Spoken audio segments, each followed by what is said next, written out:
Serial Anupama के आज के एपिसोड में दिखाया जाएगा कि यहाँ पर काव्या और अनिरुद्ध एक साथ होते हैं और बाहर अनिरुद्ध काव्या को देखकर सीटी बजा रहा होता है और वनराज ऊपर से ये सब कुछ देख रहा होता है।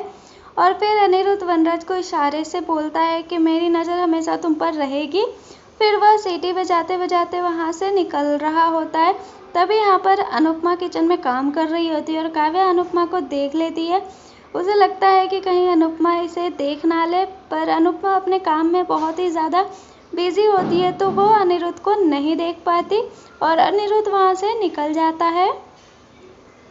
वनराज फिर गुस्से में अपने कमरे में आ जाता है और दरवाज़ा बंद कर देता है और जैसे ही वो आकर बैठता है वैसे ही अनिरुद्ध उसको काव्या और उसकी फ़ोटो सेंड करने लगता है और उसका फ़ोन बजने लगता है। उतनी देर में ही अनुपमा रूम में आ जाती है और तब वनराज अपना फ़ोन टेबल पर रख देता है। फिर यहाँ पर वो कुछ और सोचने में लगा हुआ होता है और यहाँ पर अनुपमा खुशी के मारे सब बहुत कुछ बोलते जाती है। वह कहती है कि घर में सगाई का इतना सारा काम पड़ा है, पर मन में खुशी हो तो काम यूँ चुटकियों बजाते हो जाते हैं। सब कितने खुश है, सब बोल रहे थे कि सगाई की डांस प्रैक्टिस हमें भी करनी चाहिए, हमें भी जन्माष्टमी जैसा डांस करना चाहिए। बाहर बापूजी भी डांस प्रैक्टिस में लगे हुए हैं बच्चों के साथ और मुझे भी आपके साथ डांस करने को बोला है, प्रैक्टिस करने को बोला है। मुझे तो शर्म आती है पर क्या करें, सबने बोला है तो करना तो पड़ेगा ही। फिर वह वनराज को पीछे से आके हाथ वनराज के गले पर रखती है और ऐसे पकड़ लेती है और वह कहती है कि क्या आप मेरे साथ डांस प्रैक्टिस करेंगे। और यह सब देखकर वनराज को काफ़ी ज़्यादा गुस्सा आ जाता है। यह सब देखकर वनराज को काफ़ी ज़्यादा गुस्सा आ जाता है। वह अनुपमा पर चिल्लाने लगता है और वह कहता है कि यह मसाले की बदबू मेरे से बर्दाश्त नहीं होती है, मेरे सर में दर्द हो जाता है और तुम मसाले की बदबू वाले हाथ लेकर मेरे पास आ जाती हो, तुम्हें पता नहीं चलता है क्या।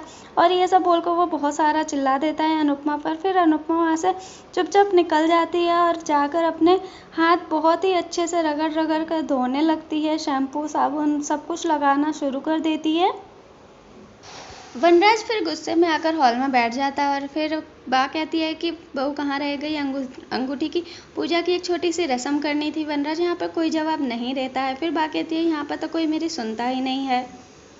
फिर यहाँ दूसरी तरफ अनुपमा काफ़ी ज़्यादा परेशान हो रही होती है। वो हाथ बार बार धोती है पानी से और फिर स्मेल करके भी देखती है और फिर आईने के सामने आकर वह रो रही होती है और बहुत ज़्यादा परेशान हो रही होती है। ये सब संजय भाई देख लेते हैं। फिर अनुपमा से पूछने आने वाले होते हैं। फिर कुछ सोच के वह रुक जाते हैं।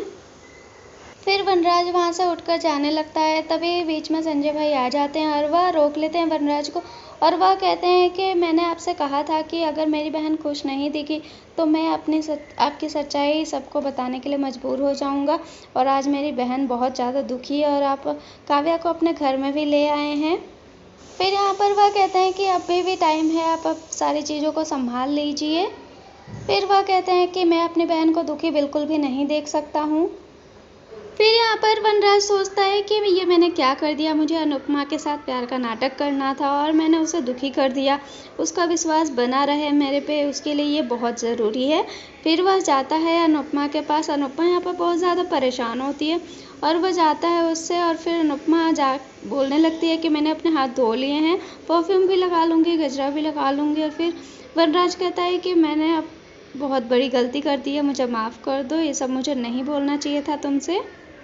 फिर वह अनुपमा को गले लगा लेता है और अनुपमा फिर रोने लगती है और उसके बाद वह कहता है कि बॉस का गुस्सा मैंने तुम पर उतार दिया, मैंने बहुत कुछ सुना दिया है तुम्हें। फिर वह कहते हैं कि मैंने जो कुछ भी कहा है उसमें से कुछ भी सच नहीं है और तुम्हारे हाथों से भी खुशबू आती है, तुम्हारे हाथों से बने हुए खाने से भी खुशबू आती है। और यह कहकर अनुपमा का हाथ चूम लेता है और फिर अनुपमा को गले लगा लेता है। पीछे से ये सब काव्या देख लेती है।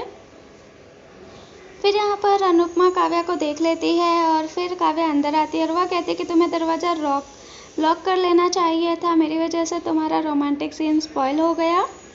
फिर यहाँ पर अनुपमा कहती है कि ऐसा कुछ भी नहीं है। फिर काव्या कहती है कि मैं तो वनराज के साथ काम की बातें करने आई थी। तो यहाँ पर अनुपमा कहती है कि अभी काम वाम कुछ नहीं, अंगूठी की रस्म करनी है, चलो पहले नीचे वो कर लेते हैं। फिर वो लेके चली जाती है। यहाँ पर बा अंगूठी की पूजा कर रही होती है और बाकी सब लोग दही बड़े खा रहे होते हैं। अनुपमा वनराज से पूछती है कि दही बड़े कैसे बने, तो वनराज कहता है कि बहुत अच्छे बने। काव्या को ये सब अच्छा नहीं लग रहा होता है और फिर बा को कहते हैं कि नाश्ता कर लो, तो बा कहते हैं कि अंगूठी को दूध में रखा है और जब तक ये हो नहीं जाता मैं यहाँ पर ही बैठी रहूँगी। और इतने में ही कामिनी आ जाती है और फिर सब देखकर उसे अपने सर पे हाथ रख लेते हैं। और यहाँ पर बापूजी कहते हैं कि मेरे यादों की बारात कान में डालने के लिए रुई लेकर आओ, ये आ गई है, बहुत ज़्यादा शोर होने वाला है। बा के पैर छूकर वो प्रणाम करती है और काफ़ी ज़्यादा खुश हो जाती है बा उसे देखकर। फिर यहाँ पर परितोष काव्या से कहता है कि ये कामिनी चाची है, ये बहुत ज़्यादा सवाल करती है। फिर समर कहता है कि मीनू कम क्वेश्चन पूछती थी क्या, कि ये कामिनी चाची भी आ गई यहाँ पर। फिर यहाँ पर बा कामिनी को वो रिंग दिखाती है और कामिनी वो रिंग देखते रह जाती है। वो बहुत ज़्यादा उस रिंग को हाथ में लेकर देखने में लगी हुई होती है। और फिर बा कहती है कि रसम है इसलिए मैं इसे संभाल रही हूँ, बाद में अनुपमा तुझे ही संभालना है, तू ही लेके आई थी। अनुपमा कहती है कि घर की चीज़ है, घर से कहाँ जाएगी, कौन चुराएगा इसे।